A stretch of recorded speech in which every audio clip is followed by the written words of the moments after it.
আপনারা কি জানেন গরুড়দেব কি করে হয়েছিল ভগবান শ্রী বিষ্ণুর বাহন? গরুর পুরাণ অনুযায়ী একবার গরুড়দেব স্বর্গের দেবতাদের কাছ থেকে অমৃত কলস ছিনিয়ে নিয়েছিলেন। গরুড়দেব এমনটা এই জন্য করেছিল কারণ সাপেদের মাতা কদ্রু ওনাকে একটি শর্ত দিয়েছিলেন, যদি গরুড়দেব ওনার পুত্রদের জন্য অমৃত কলস আনতে পারে তাহলে তিনি গরুড়দেবের মাতাকে দাসত্ব থেকে মুক্ত করে দেবেন।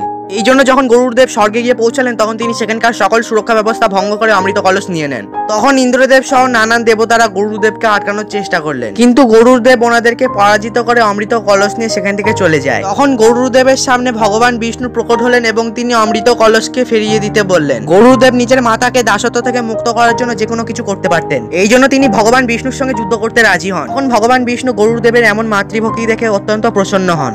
এই জন্য ভগবান বিষ্ণু গরুড়দেবকে অমরত্বের সঙ্গে নিজের বাহন হবার বর প্রদান করেন। আপনিও যদি ভগবান শ্রী বিষ্ণুর সত্যিকারের ভক্ত হয়ে থাকেন তাহলে কমেন্টে জয় শ্রী বিষ্ণু লিখতে ভুলবেন না।